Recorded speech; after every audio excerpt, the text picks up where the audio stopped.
Hi everyone, how are you? Welcome to our second essay lesson. Today, we are going to look at the second kind of question that the exam or test could ask you. And this is the how does the author question.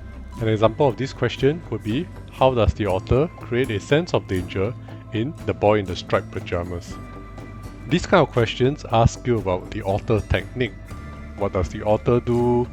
How does the author write in a certain way that creates these certain feelings? Okay, other questions I can ask you would be like, how does the author make you feel sad for Bruno's death, for example?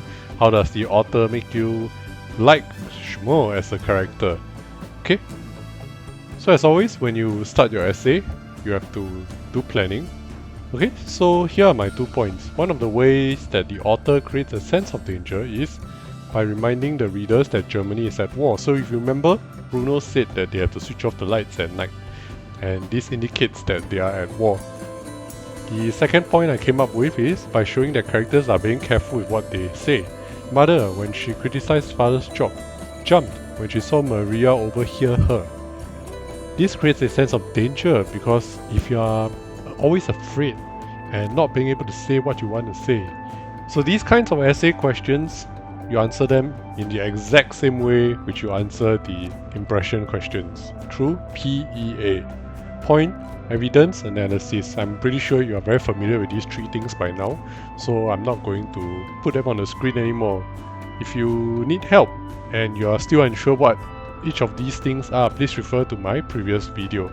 Okay, before I carry on, please remember to copy down this essay in your foolscap paper, and I will be checking in class when we see each other again. Let's start with our point. So I said that the author creates a sense of danger by reminding the readers that Germany is at war. So I'm sure you all know how to phrase this lah, okay? One way which she creates a sense of danger is by constantly reminding the readers that Germany is at war. Very straightforward. And I've already told you about the evidence. The evidence is where Bruno was talking about having to switch off the lights. So let's present the evidence. Okay, so if you remember from the previous video, you have to give some context to the evidence. You don't just like quote this line. So my context was, for example, right from the beginning when Bruno was told that they were going to move, he mentioned this. Then we have to analyze this. Having to turn off all the lights, what does this show? This shows that Germany is at war, and of course war means people die. And if you are going to die at any moment, obviously there's a sense of danger, so we just phrase this in our essay. Okay, Bruno and his family has to turn off all the lights at night because Germany is at war and they had to protect themselves from airstrikes, which means that they might die at any moment. The author, by making Bruno suggest to the readers that they are at war, creates a sense of danger. Okay, so you can see this kind of essays is still very straightforward. Point, support your point with evidence.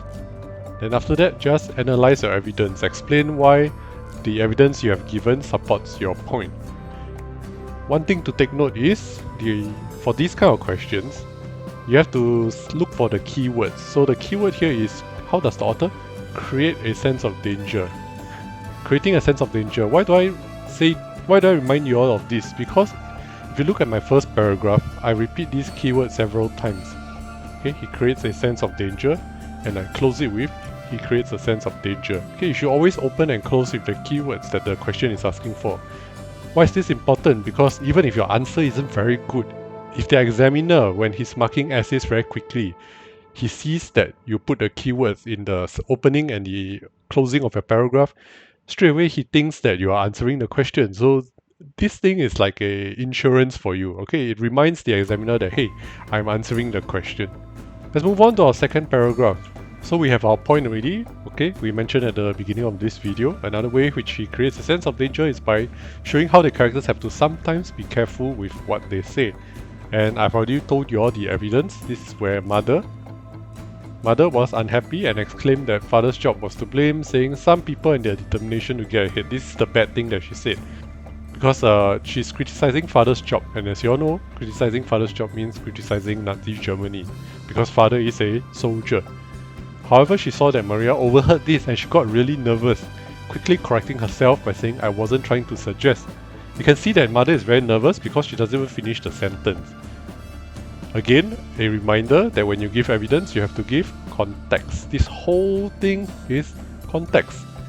The examiner, when he reads your evidence, it has to make sense to him, okay? You have to give him a little bit of background. Don't give too much. I didn't talk about her talking to Bruno about moving, and then Bruno talked about his 3 best friends. All those things are not related. Only list the related things. And finally, what does mother's nervousness suggest? Okay, when she's nervous, it shows that she feels that she's in danger because she's criticizing Hitler's Germany, and therefore this creates a sense of danger, as the question asks. So here we have the analysis. Mother answered nervously, not even being able to finish her sentence after the word suggest. This shows that she was afraid of Maria reporting what she had just said. And why is this important? Because by criticizing father's job, she is criticizing Hitler's Germany, and if she gets reported, she might die. Therefore, the author making mother having to watch what she says creates a sense of danger. Very easy. I'm going to go back to the opening of the essay very quickly for those of you who have not been copying and want to copy right now. So you can pause the video here. And you can pause the video here. Alright, that's all for me. I hope you found this lesson useful. If you enjoyed this video, please remember to smash that like button. And as always, I'll see you all when school reopens. Take care, bye bye.